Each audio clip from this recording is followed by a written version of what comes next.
of course, when Mashiach comes back, all the tribal lands, however he wants to divide it up, we'll be happy with it, right? He's Mashiach. We'll know that it's fair. All right, and then Rabbi Hammer, who's doing this commentary, he said he one time he witnessed a very sad thing, a thing about someone who was doing this. He was not being kind with his tongue, essentially. So there was this director of an organization, an institution, and then they were hiring a new. I guess the owner of the institution was hiring a new director. So they already had one that was served there for many years, and then they were hiring a new one. And so they had some type of celebration, some kind of dinner or something for it. And he was telling about, and he did two things that were wrong. First, he neglected to say anything positive about the future the past director who was serving there for so long. None of the accomplishments that he did or anything. He just didn't even talk about him. And then the second thing was that he kind of he spoke negative about where the way the institution is going right now, and how much more like all the positive things that this new director is going to be doing. So it's kind of like he was saying negative things about the old director indirectly. So then he saw that he was sitting next to the old director, Rabbi Hammer was, and he saw him. His face kind of turned pale, and he was kind of feeling bad. So he could see this, see this happening in front of him. And then Rabbi Hammer goes on to say our speech and our what we say is very impactful to one another. And he went on to say, social networking is even the next level, right?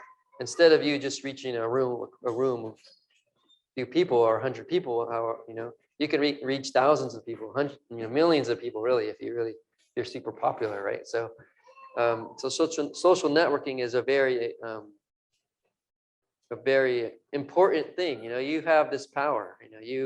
Your tongue, your words that you say can have can reach a lot of people.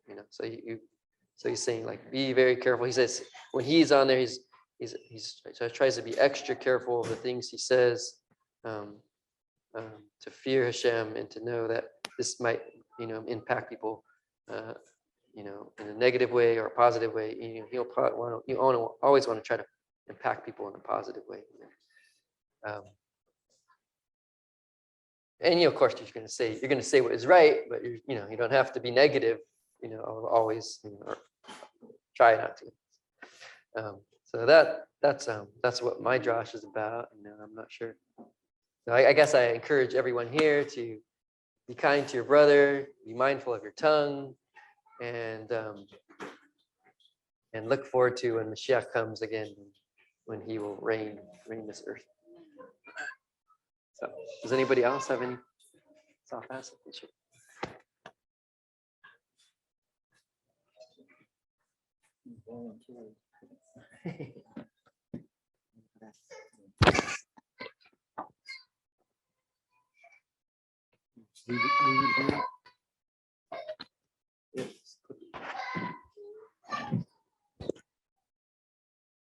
So if there's a theme for this Torah portion, I would say the second most mentioned thing in the Torah, besides honoring Hashem, is remembering the poor. It's like almost in every single Torah portion. Hashem wants us to remember the tragedy that was done by, Cain.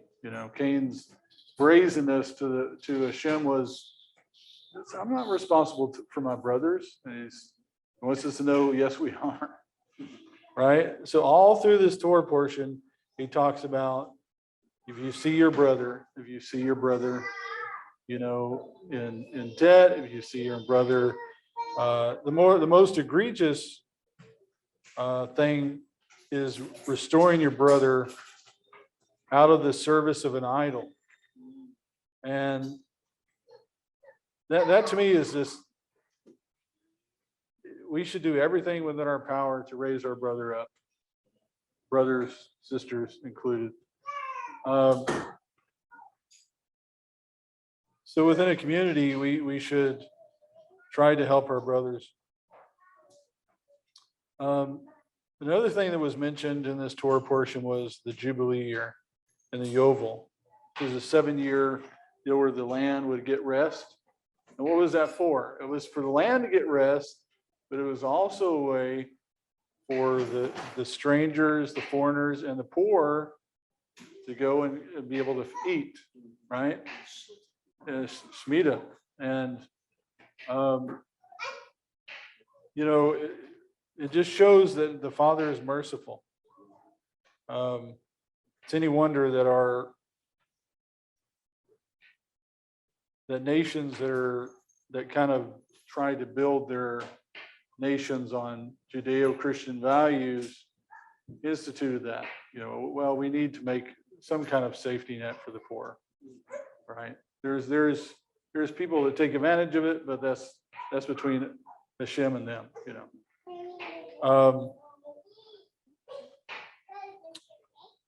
But what was the Yovel for? The Yovel also was for animals, right? So Hashem specifically, it's the only religion in the world that says, and the animals too.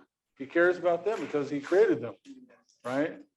So it said, if the poor doesn't eat it, well, it's going to fall to the ground and we're going to leave it for the animals, And because Hashem, everything that he created has worth, right? So you may think you're whatever, but Hashem looked down on the day he created mankind and he said, you're very good. And he doesn't change. So he thinks you're very good. And he expects you to live up to it, And when we see our brother wallowing in the dirt, we have a responsibility because I think it looks down on all of us, Why is your brother suffering? See the nations see. But another thing within this Torah portion was the discussing of, and this is as Yiddishkeit and the greater Jewish is Israel community, Am Israel Kai, is that we have allowed the world to push us into communities out of necessity, right? But the intent was that all of Israel will be the Eruv. All of Israel will be the Eruv. Because it says that when we cloister into a city, our inheritance is taken away. If we go in and we buy a land that's specifically given to our forefathers, that's an eternal inheritance. Eternal means today, yesterday, forever. So it's going to be when in Ezekiel and Jeremiah it says that the Messiah is going to divvy out the land again. It's not just to the inhabitants of the land, but it's going to be those who cling on and join on. So there won't be strangers. Believe it or not, I don't know how it works, but there'll still be people that choose to be strangers, that choose to be outside the covenant, that will serve Israel, but there'll be some people that go, no, I want to be part of this. I want to join in, and they're going to be given inheritance along with the native born. So in that day, the Eruv will be Israel itself. Will be able to go because it's all going to be a holy land, But let us find a way through whatever way we can to help our brother, whether it be coming to them in private and edifying them to keep the Torah. It also in Ezekiel it says, if you see your brother sin, we're supposed to love them and not withhold our tongue, because if we do, then the sin is on us, right? So we're not talking about blasting people, like certain religions do, and you make a spectacle about it. It's something you take somebody into, say, hey, I noticed this, and then you talk to them. So, but let us be to a place where we can say, if Hashem says, we are our brother's keeper, and he expects us to take care of our brothers and sisters, and that it would be a light to the world that we take care of our family. So, Shabbat Shalom.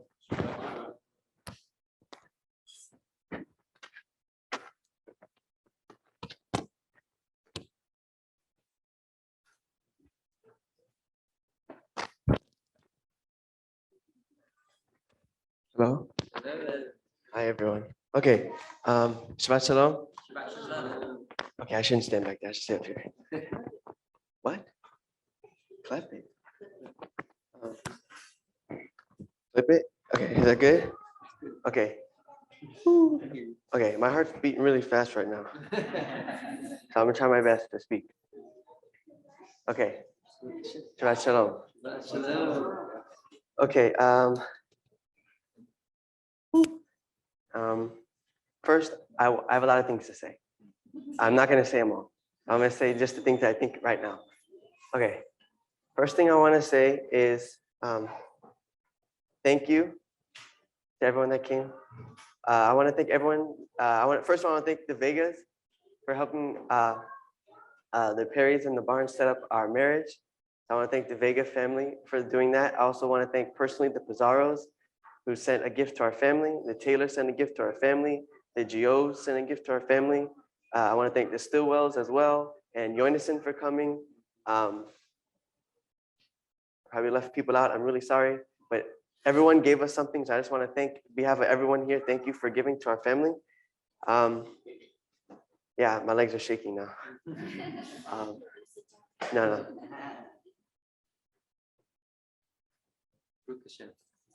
Yeah.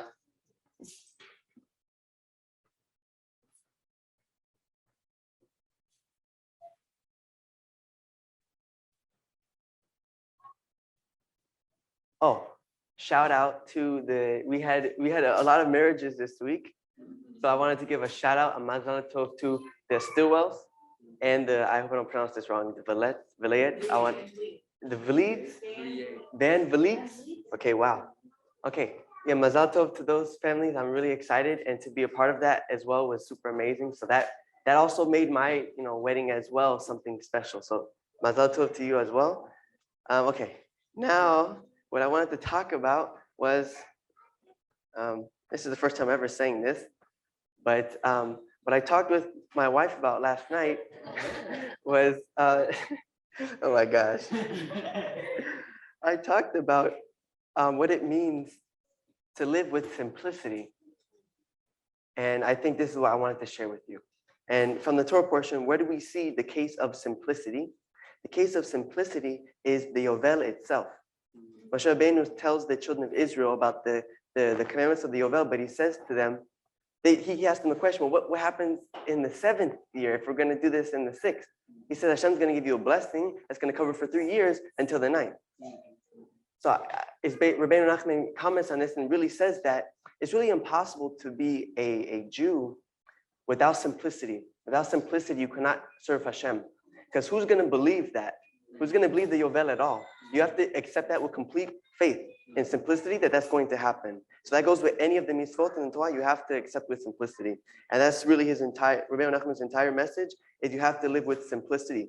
And he contrasts it with the sophisticated person, meaning you do not need to be someone sophisticated to serve Hashem.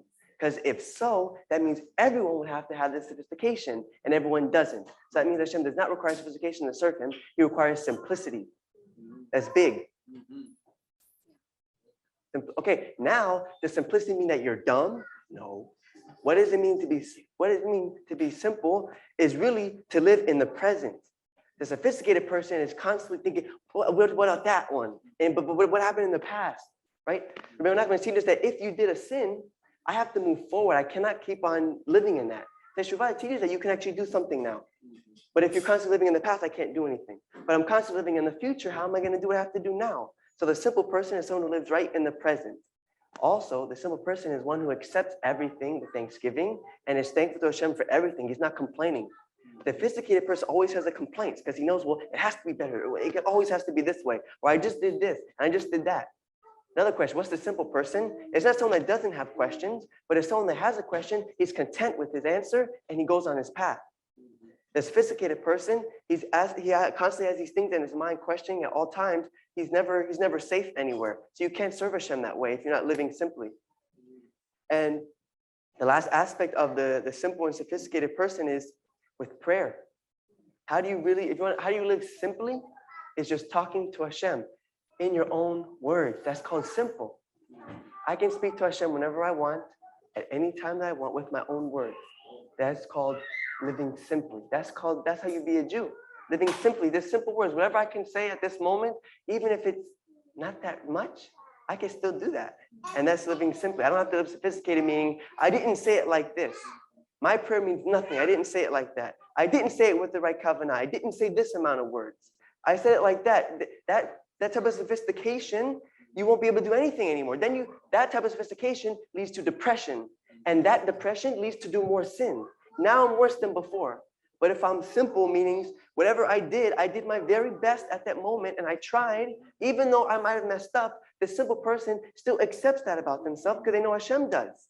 But if you're living with the sophistication, you're not going to be able to ever accept that, not only about yourself, but on another person. Then not only you're not judging yourself properly, and you have to judge yourself with merit, you also have to judge your neighbor with merit and give them the benefit of the doubt. But you live in sophistication, you're going to judge yourself too hard, and you won't be able to judge anyone else. Then you're not going to be able to communicate with people, right? The sophistication, what he does is he holds himself to this standard. And he holds everyone else to that standard. So I'm going to hold you to my standard. When you don't meet my standard, I'm going to judge you, and now we can't really have a relationship anymore. That's not what we should be. We should be living simply. And here's the thing. We think about Rabbeinu Nachman, right? Tzaddik kol hadorot means Rabbeinu Nachman is the tzaddik of all the generations. At this level, we can't even know what level he was on. But he said that he achieved it through simplicity. So if he achieved that through simplicity and not through sophistication, even though everyone thinks that it is, then I think we should do it through simplicity. So that's what I have to say. Thank you guys. Shabbat Shalom. And yeah.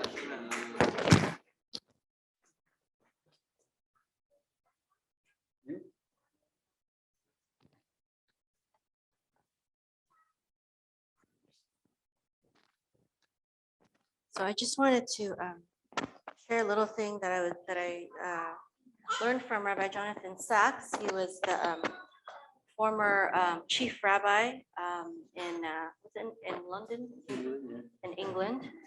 He's passed away, but I really love listening to his teachings. There are some Jews that say that these laws of being kind to others, that it only applies to your fellow Jew, your fellow brother. So they say, instead of love your neighbor as yourself, they say love your fellow Jew as yourself.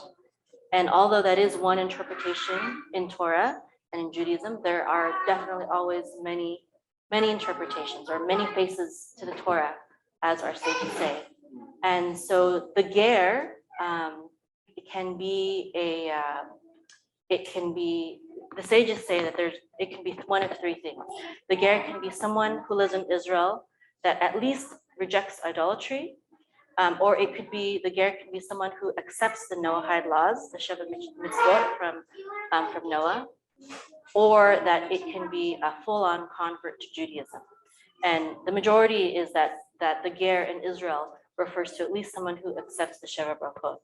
And so these would apply to the convert, as well as those who don't wish to convert, but live in the land of Israel and at least accept the Torah, not maybe as a Jew, but as a ger.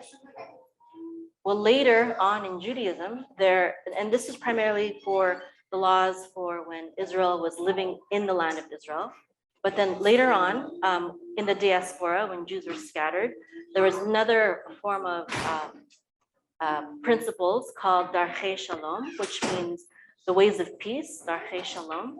And the ways of peace extended a lot of the principles that we see in the Torah to non-Jews. Number one being, if there is a non-Jew, whether they're monotheistic or not, that we should help them financially, help the poor, even if they're not of our same religion.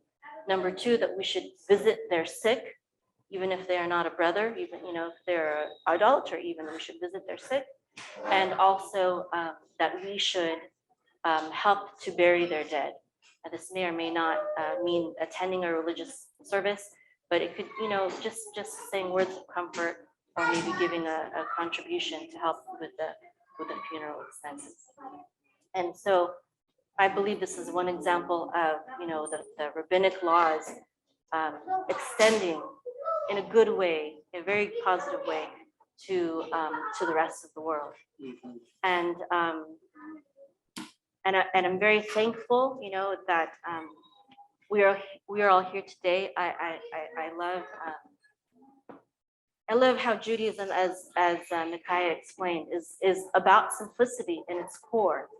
And I was just talking to my husband about other Messianic congregations that are growing, are newer, but yet growing larger in number, greater in number, faster than we are. And he said, you don't have, why are you getting jealous of them? He said, you don't have to worry about that. And when we see that other churches and Messianic congregations, they grow very fast and very big, they follow this pattern. They have this awesome praise worship band, music with instruments and whatever, like a rock concert, and they have this very charismatic leader and speaker that just draws people and kind of mesmerizes people. But what we have here is very simple, and our goal really isn't to grow in large number. I mean, we can't fit that many people anyways. Our goal really, when we started Benei Avraham, my husband and I, my family and I, was to simply create a space for, one of my primary goals is that my children would always walk in the ways of Torah. And we felt like the best way to do that was to start our own home group, because we didn't really find anything out there that was exactly what we envisioned, for our family and for the future. And we invited other families, and we are fulfilling, truly we are fulfilling that. As many of you may or may not know, we used to be Adventists. We were part of the Seventh-day Adventist Church, and then Reuben's brother, he started studying Torah, and he started wanting to keep the festivals, and he would invite us, and we got a lot of persecution in the Adventist Church because of that. And then their grandmother, he talked to their grandmother, and their grandmother said, "Don't worry about all these people saying that you can't keep the Torah and you can't keep the holy days. We're Jewish, so we can do this if you can do this if you want to." And so that was a great encouragement for him. And he went to Chabad. He ended up going to Chabad, but he felt like for our family, because we had little children, that it might be too much for us. We were just beginning, unlike him. So he encouraged us to go to a Messianic congregation nearby in California, which was very traditional, but not as strict as Chabad was. And we kind of started growing and learning from there. And when we came here to the Dallas area, we couldn't really find something that was traditional like we had in California. So we began this journey. And I'm so glad that all you need, that actually we're not supposed to have instruments on Shabbat, according to Jewish halachah. That makes things a lot simpler because we're not the best musicians. And I love the format that we have to read the Torah, and that we should be expounding from the Torah. And I also love the idea that we should stand up for the wise, for the gray hair, and that we don't need a charismatic leader. We need someone who is wise and experienced and godly, and has shown the fruits of this godliness through their family and through their children. And these are the kinds of leaders that we should have. I just thank every single one of the families that are here who have joined us in this journey. And I pray that this truly is, as some people say, this movement of believers in Yeshua coming to Torah, that this is a sign of the coming Messianic era. And I believe that this is what Yeshua really intended, that his Talmudim come to Torah, not to form a separate religion and have its own rights and reject, the Torah and its holy days, but that we would cling on to the root.